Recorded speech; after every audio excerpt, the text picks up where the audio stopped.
கூடிய விரைவில் கூட்டணி அறிவிக்க போறாங்க. கடைசியில் அவங்க 2 பேரும் அப்பாவும் மகன் மட்டும்தான் இருக்க போறாங்க. இங்க ஒரு அப்பா மகன், அங்க ஒரு அப்பா மகன். நாங்க தேர்தலுக்கு முன்பே சொன்னோம், மதுரை மாநாடுல எங்களுடைய தலைவர் Satyabama Institute of Science and Technology, Chennai and Sri Perumbudur. Tamil Nadu அரசியல் 2026க்கு முன்பு 2026க்கு பின்பு. முன்பு 1967 தேர்தலுக்கு முன்பு, தேர்தலுக்கு பின்பு. 1977 தேர்தலுக்கு பின்பு, தேர்தலுக்கு முன்பு, தேர்தலுக்கு பின்பு.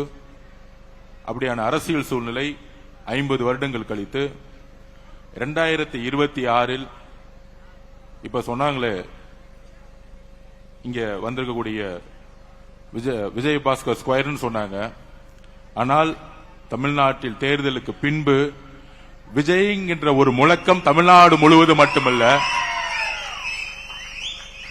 உலகம் முழுவதும் ஒலித்திட்டு இருக்கு இன்னைக்கு வரைக்கும்.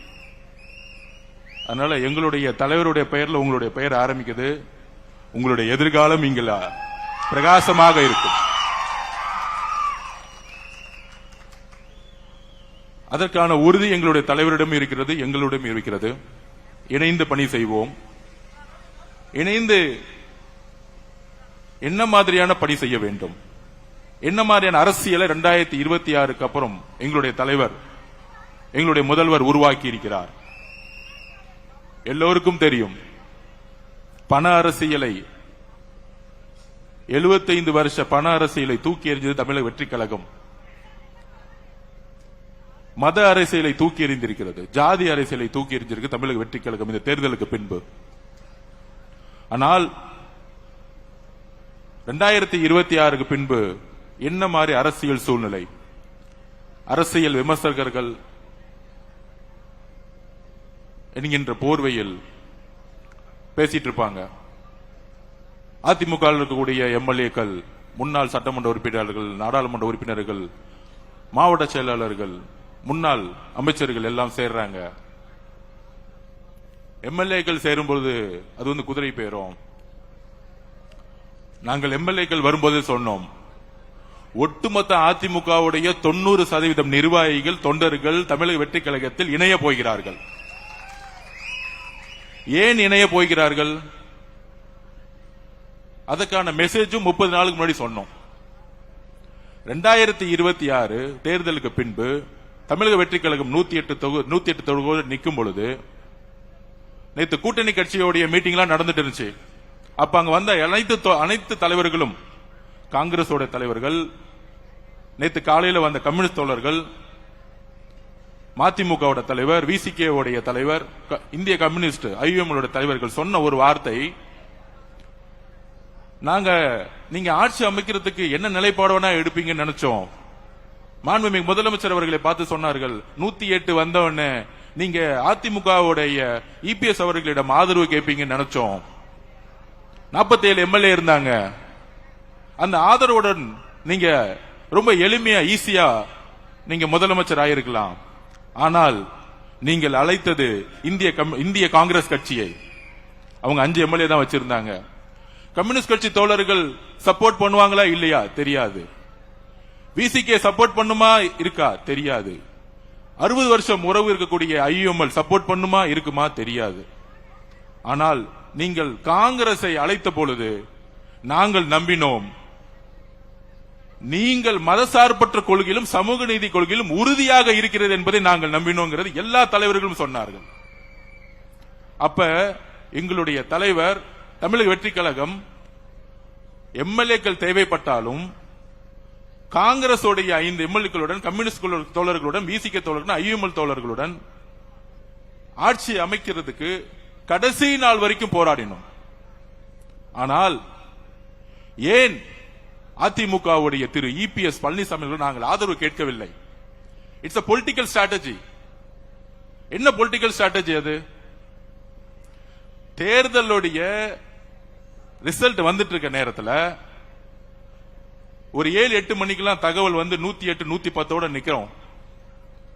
சரியாக நைட்டு 10 மணிலிருந்து திரு மு க ஸ்டாலின் அவர்களும் திரு உதயநிதி அவர்களும் அதிமுகவுடைய இபிஎஸ் பழனிசாமி அவர்களும் அவருடைய மகன் மிதுன் அவர்களும் பாஷ்யம் கன்ஸ்ட்ரக்ஷன் கம்பெனியுடைய ஓனர் அவர்களும்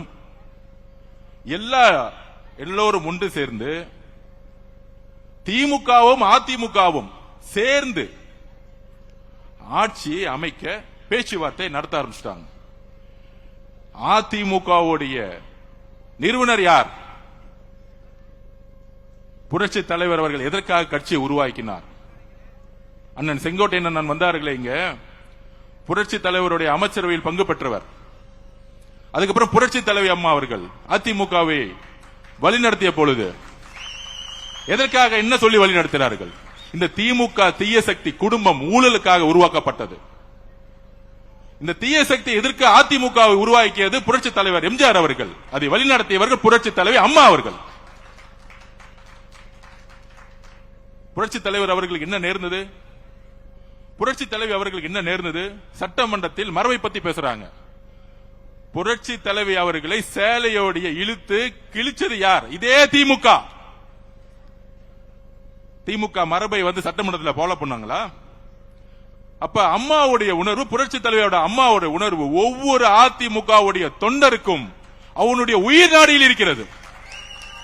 எங்களுடைய அம்மாவை சட்டமன்றத்தில் கை வச்சீங்க, எங்களுடைய அம்மாவை ஜெயிலுக்கு தள்ளினீங்க. அந்த உணர்வு ஒவ்வொரு அதிமுகவுடைய தொண்டருக்கும் இருக்கிறது. அம்மா இறந்திருக்கலாம், ஆனால் அம்மாவால் உருவாக்கப்பட்ட மாவட்ட செயலாளர்கள், ஒன்றிய செயலாளர்கள், கிளை செயலாளர்கள், முன்னாள் அமைச்சர்கள், எம்பிக்கள் எப்பொழுதும் அம்மாவுடைய நினைவு இன்றைக்கும் தன்னுடைய உயிர் நாடில் இருந்துட்டு இருக்கு. அப்படி இருக்கும் பொழுது அம்மாவை கைதுக்கு முக்கிய காரணமாக இருந்தவர்கள் சட்டமன்றத்தில் சேலையை கிழிச்சவர்களுடன் திரு இபிஎஸ் அவர்கள் தன்னை முதல்வராக்க திரு மு.க. ஸ்டாலின் அவர்களிடம் உதயநிதியிடம் பேச்சுவார்த்தை எவ்வளவு பெரிய துரோகம். முன்னாடி இதே இபிஎஸ் அவர்கள் சொன்னார். என்ன சொன்னாரு? திரு ஓபிஎஸ் பழனிசாமி அவர்கள், திரு ஓபிஎஸ் பன்னீர்செல்வம் அவர்கள் ஒரு துரோகி, திமுகவுடன் சேர்ந்து விட்டார். தேர்தலுக்கு முன்பு அவராச்சும் பரவாயில்ல, தனிப்பட்ட கட்சியிலிருந்து ரிசைன் பண்ணிட்டு தனிப்பட்ட முறையில் போய் சேர்ந்தார். அம்மாவால் 3 முறை முதலமைச்சராக்கப்பட்டவர். அவர் துரோகின்னு சொன்னவர் திரு இபிஎஸ் பழனிசாமி அவர்கள்.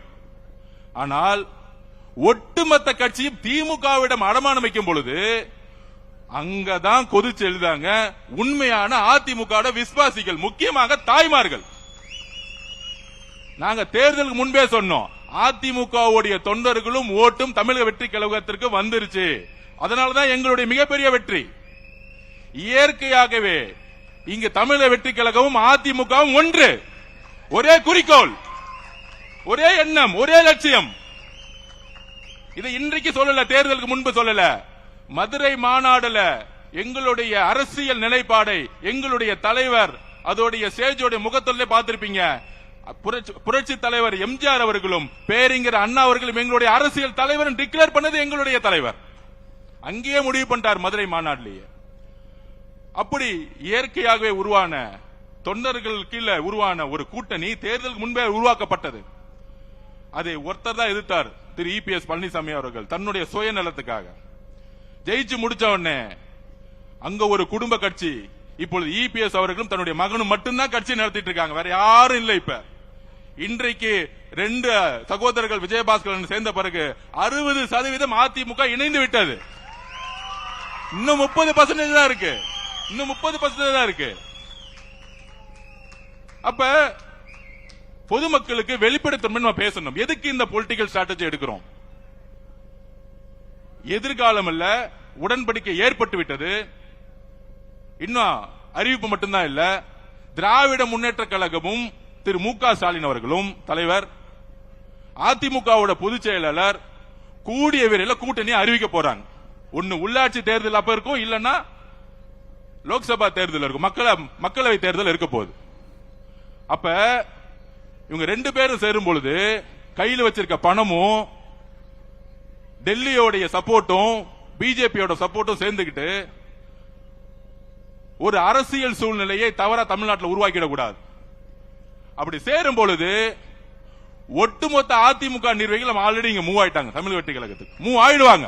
அந்த முடிவு எடுக்க போது முன்னாடியே அப்ப நாளைக்கு அதிமுக வெறும் பேப்பர் லெவல்ல இருக்கும். அப்ப இபிஎஸ் அவர்களும் திரு மு க ஸ்டாலின் சேரும் பொழுது ஒவ்வொரு மாவட்டத்திலும் திரு இபிஎஸ் அவருடைய அதிமுக வேலை செய்யறதுக்கு ஒரு நிர்வாகி இருக்க மாட்டாங்க, ஒரே ஒரு நிர்வாகி இருக்க மாட்டாங்க. அவருடைய மகனும் திரு இபிஎஸ் பழனிசாமி அவர்கள் மட்டும்தான் கட்சியில் இருப்பாங்க. இன்னொரு 5 பேர் இருப்பாங்க, அவங்களுக்கு தேர்தல் வேலை செய்யவே தெரியாது, அவங்களை விட்டுருவோம். இப்பயே தீர்மானம் போடுறாங்களாம், திரு மிதுன் அவர்கள் கட்சியை வழி நடத்தணும், இளைஞர் அணி தலைவர் ஆகணும். அதுல அவர் சொல்றாரு, அன்னைக்கு பேட்டி எடுக்கும்போது சொல்றாரு இபிஎஸ் அவர்கள், என்னுடைய மகன் ஒன்லி உறுப்பினர் தான், அரசியல் ஆசைலாம் எதுக்கு நீங்க உறுப்பினரா வச்சுக்கிறீங்க? எதுக்கு தெரியுமா? திரு உதயநிதி அவர் சொன்னாருங்களே, என் மகன் 25 வருஷமா உறுப்பினரா இருந்தாரு, அதனால டக்கு நான் இளைஞர் தலைவர் ஆகிட்டேன், அதனால சட்டமன்ற உறுப்பினர் ஆகிட்டேன், அதனால துணை முதலமைச்சர் ஆகிட்டேன். இதே கதை தான் அடுத்து இபிஎஸ் அவர்கள் ஃபாலோ பண்ண போறாங்க. இது தெரிஞ்சுக்கிட்டாங்க எல்லா மக்கள், எல்லா மாவட்ட செயலாளர்களும், எல்லா முன்னாள் அமைச்சர்களும் நல்லா தெரிஞ்சுக்கிட்டாங்க. இது குற்றச்சாட்டு அல்ல. 2 பேரும் சேரணும்னு சொன்னது யார் தெரியுமா? மார்க்சிஸ்ட் கம்யூனிஸ்டுடைய அகில இந்திய தலைவர் திரு பேபி அவர்கள் சொன்னார். நாங்கள் ஏன் தமிழக வெற்றி கழகத்திற்கு ஆதரவு கொடுக்கிறோம்னா, அதிமுகவும் திமுகவும் பிஜேபியும் சேர்ந்து ஆட்சி அமைக்க போது, அதனால நாங்க எதுக்குறோம்னு சொன்னார். திரு சண்முகம் அவர்கள் மார்க்சிஸ்ட் கம்யூனிஸ்டுடைய தலைவர் தமிழ்நாட்டில் அவர் சொன்னார், திமுகவும் அதிமுகவும் பிஜேபியும் சேர்ந்து ஒரு புடலங்கா கூட்டணி உருவாக்குவீங்க, அதுக்கு நாங்க சப்போர்ட் பண்ணுவோமா? இது சொன்னது யாரு? தமிழ் வெற்றி கழகமா? இல்லை, 10 வருஷமா திமுக கூட்டணியில் இருந்த கம்யூனிஸ்ட் தோழர்கள். ஐயுஎம்எல் தலைவர் சொல்றாரு, என்ன கூப்பிட்டாங்க, அதிமுகவும் திமுகவும் சேர்ந்து ஆட்சி அமைக்கிறதுக்கு என் சப்போர்ட் கொடுக்க சொன்னாங்க. முதல்ல 2.5 வருஷம் அவங்க முதலமைச்சர் இபிஎஸ் அவர்கள் முதலமைச்சர், அடுத்து உதயநிதி முதலமைச்சர். என்ன ஒரு சூழ்ச்சி, எவ்வளவு பெரிய அநியாயம்! இதை எதிர்க்கிறதுக்கு ஒட்டுமொத்த அதிமுக தொண்டர்களும் குரல் கொடுத்தாங்க. ஒட்டுமொத்த அதிமுக 47 எம்எல்ஏ, 20 எம்எல்ஏ, 25 எம்எல்ஏ அப்பயே குரல் கொடுத்தாங்க, திமுக சேரக்கூடாது. சொன்னது கம்யூனிஸ்ட் மட்டும் கிடையாது, சொன்னது ஐஎம்எல் மட்டும் கிடையாது, உண்மையான மக்கள் தலைவருடைய விசுவாசிகளா இருக்கக்கூடிய அண்ணன் விஜயபாஸ்கர் அவர்களும், கரூர் விஜயபாஸ்கர் அவர்களும், அண்ணன் சி.வி. சண்முகம் அண்ணன் அவர்களும் எல்லோரும் இணைந்து திமுகவுடன் சேரக்கூடாதுன்னு சொன்னாங்க. ஆனால் அவங்களை பதவி விட்டு நீக்கிறதுக்கு எப்படி அண்ணன் செங்கோட்டை அண்ணன் பதவிக்கு நீக்கணும்னு நினைச்சாரோ, கடைசியில் அவங்க 2 பேரும் அப்பாவும் மகனும் மட்டும்தான் இருக்க போறாங்க. இங்க ஒரு அப்பா மகன், அங்க ஒரு அப்பா மகன், 2 பேர் 4 பேர் முடிச்சிடலாம். தலைவர் சொன்ன சட்டமன்றத்தில் 4 பேர் முடிஞ்சிருவாங்க. அப்ப இயற்கையாகவே குரல் கொடுத்தது, உள்ள இருந்துட்டு அதிமுக குரல் கொடுத்தது ஒரு 20-25 எம்எல்ஏ. அக்கா வந்திருக்காங்களே மதுராந்தகத்தோட எம்எல்ஏ, ஒரு 4 பேர் ரிசைட் பண்ணாங்க, எல்லாரும் சேர்ந்து குரல் கொடுத்தாங்க. அந்த குரல் கொடுத்ததுடைய வெளிப்பாடு அப்பையும் அதிமுக பொதுச்சாளருடைய காதுல உழுவல. அதனாலதான் ரிசைன் பண்ணி தமிழக வெற்றி கழகத்தில் சேர்ந்தாங்க தைரியமா. 10 நாள் அவர் எம்எல்ஏ ரிசைன் பண்ணா அதுக்கு ஒரு தைரியம் வேணும். Satyabama Institute of Science and Technology, Chennai and Sri Perumbudur.